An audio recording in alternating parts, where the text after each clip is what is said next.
मुझे ऐसा हिंदू राष्ट्र नहीं चाहिए। मुझे ऐसा हिंदू राष्ट्र नहीं चाहिए जहाँ पर नारी का अपमान हो, जहाँ नारी के सम्मान का ध्यान न रखा जाए, जहाँ नारी की बात को न सुना जाए, उनकी बात को अनसुना किया जाए और गुंडे बदमाशों को, रेपिस्ट्स को प्रश्रय दिया जाए। मुझे ऐसा हिंदुस्तान नहीं चाहिए। कितना बदनुमा दिन है, कितनी शर्मनाक स्थिति है कि जहां देश के लिए पदक जीतने वाली बेटियां, देश का सम्मान बढ़ाने वाली बेटियां जंतर मंतर पर 5 दिन से बैठी हैं और कोई उनकी सुनवाई नहीं हो रही। कानून के तहत भी जो उन्हें अधिकार है कि उनके शिकायत पे एफआईआर दर्ज हो, वो नहीं हो रही, उनकी कोई बात नहीं सुनी जा रही। लेकिन इससे भी ज़्यादा शर्मनाक बात यह है कि वहाँ पे भारतीय जनता पार्टी के कुछ कार्यकर्ता उसी धरना स्थल के सामने बैठकर एक आंदोलन कर रहे हैं, हिंदू राष्ट्र बनाओ। ये कौन लोग हैं जो ऐसा हिंदू राष्ट्र चाहते हैं जहां बेटियों की आवाज को दबाया जाए, नारी की आवाज को दबाया जाए, उनके ऊपर हुए बलात्कार और रेप और उनके साथ व्यभिचार हुआ है और उनकी शिकायत को न सुना जाए। कितनी शर्मनाक बात है। एक तरफ तो उन बेटियों की आवाज नहीं सुनी जा रही और जिन जिन के घर में बेटियां हैं, जिन जिन के घर में बहनें हैं और जिन जिन ने मां की कोख से जन्म लिया है, वो जो धूर्त लोग अपने घर में बैठे हैं और बेटियों के लिए आवाज नहीं उठा रहे हैं, वो हिंदू राष्ट्र क्या, हिंदू ही नहीं है। वो ना मुसलमान है, ना हिंदू हैं, ना सिख है, ना क्रिश्चियन है, ना कुछ है। वो मानव ही नहीं है, वो आदमी ही नहीं है। बेटियां ये कह रही हैं, उनके पास प्रूफ हैं कि ब्रजभूषण शरण सिंह, जो कि भारतीय जनता पार्टी का सांसद है, उन्होंने इन बच्चियों के साथ दुर्व्यवहार किया।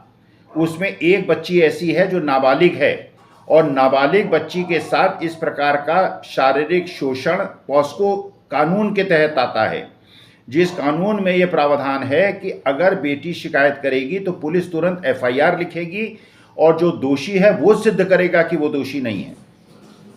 लेकिन पूरे कानून का उल्लंघन करके बेटियों की बात नहीं सुनी जा रही, उस नाबालिग लड़की की बात भी नहीं सुनी जा रही और उससे बढ़कर वहां पे कुछ लोग हिंदू राष्ट्र की मांग लेकर बैठ गए हैं। ये कैसा हिंदू राष्ट्र चाहते हैं? बेटियों की आवाज न सुनने वाला हिंदू राष्ट्र चाहते हैं? नारियों पे अत्याचार करने वाला हिंदू राष्ट्र चाहते हैं? नारी की कोख से जन्म लेने वाले नारियों का अपमान देख रहे हैं? ये कैसा हिंदू राष्ट्र चाहते हैं? धूर्त लोग कौन हैं और सरकार इनको दंडित क्यों नहीं करती? ब्रजभूषण शरण सिंह को अरेस्ट क्यों नहीं करती? ब्रजभूषण सिंह को अरेस्ट करके कार्रवाई क्यों नहीं करती? जांच क्यों नहीं करती? एफआईआर क्यों नहीं लिखती?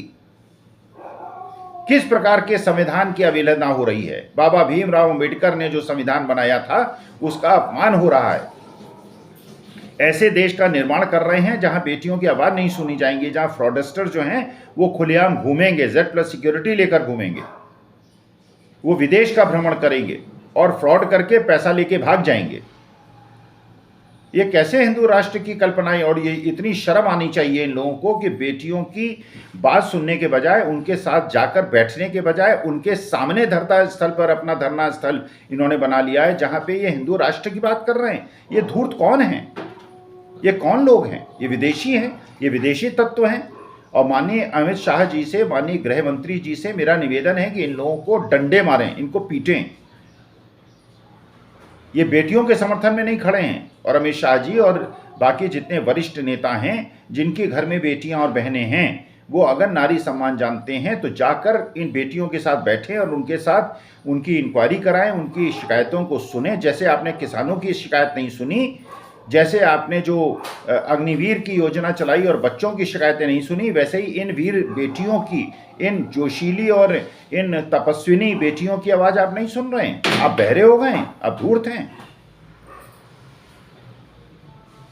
और स्मृति ईरानी जी माननीय मंत्री हैं, महिला विषयों पर बहुत बोलती हैं। क्या उनकी आत्मा नहीं जाग रही? क्या उनका ये कर्तव्य नहीं बनता है इनकी बेटियों के पास जाके पूछें तो तुम्हारे साथ हुआ क्या है, तुम्हारे पास प्रूफ क्या है? और पुलिस को निर्देशित नहीं कर सकती क्या स्मृति ईरानी जी? इतनी वरिष्ठ नेता, इतनी वरिष्ठ मंत्री हैं, पुलिस को निर्देशित क्यों नहीं करती?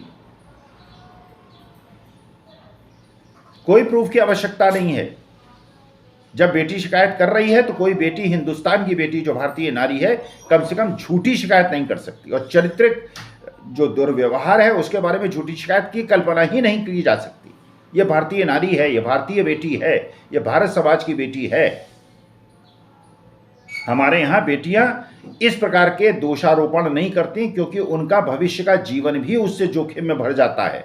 और ये बेटियां बता रही हैं उनके जान को जोखिम है, उनको खतरा है, उनको प्रलोभन दिए जा रहे हैं, उनको पैसे से खरीदने का प्रयास हो रहा है, और उनके सामने हिंदू राष्ट्र की मांग करके गुंडे बैठ गए हैं। और ये लड़कियां हिंदू नहीं है क्या? ये हिंदू नहीं है क्या? बेटियों को हिंदू राष्ट्र जैसा बनाएंगे, उसमें बोलने का अधिकार नहीं होगा क्या? क्या उनकी शिकायतें नहीं सुनी जाएंगी? क्या उनकी शिकायतों पे जांच नहीं होगी क्या? किसी के घर पे आप ईडी और सीबीआई और इनकम टैक्स लेके पहुंच जाते हैं, और ब्रजभूषण सिंह के सामने इतनी सारी बेटियां जिन्होंने देश का सम्मान बढ़ाया है, अगर वो अपनी शिकायतें लेकर जा रही हैं तो उनको नहीं सुनेंगे क्या? ऐसा हिंदू राष्ट्र चाहिए आपको? मुझे नहीं चाहिए ऐसा हिंदू राष्ट्र। मुझे ऐसा हिंदू राष्ट्र चाहिए जहाँ पे नारी का सम्मान हो, जैसे माँ दुर्गा का होता है, सरस्वती का होता है, माँ लक्ष्मी का होता है, जहाँ बेटियों का सम्मान होता है, जहाँ पे हम लोग जब नवदुर्गे में पूजा करते हैं तो बेटियों के पैर धोते हैं, उनको खिलाते हैं, उनसे आशीर्वाद लेते हैं, उनके माथे पे तिलक लगाते हैं। मुझे ऐसा राष्ट्र चाहिए। बेटियों का अपमान करने वाले, उनके साथ धूर्तता करने वाले, उनको धोखा देने वाला जो ये हिंदू राष्ट्र बनाने की बात हो रही है, ऐसा हिंदू राष्ट्र मुझे नहीं चाहिए। और कृपा करके मुझे ये धूर्त बताएं, और ये पुलिस बताए, होम मिनिस्ट्री बताए, और ये सरकार बताए कि उन गुंडों को वहाँ बैठने का अधिकार किसने दिया है? बेटियों की आवाज़ को दबाने के लिए जो बैठने का अधिकार दिया है, किसने दिया है? चेत जाइए। आप लोग हिंदू धर्म को ही केवल बदनाम नहीं कर रहे हैं, आप भारत माता को भी बदनाम कर रहे हैं, भारत माता के पीठ पे खंजर घोंप रहे हैं, और आप देश का नुकसान कर रहे हैं, देश का अहित कर रहे हैं। अभी भी जाग जाइए, वरना देर हो जाएगी और आप वापस नहीं लौट पाएंगे।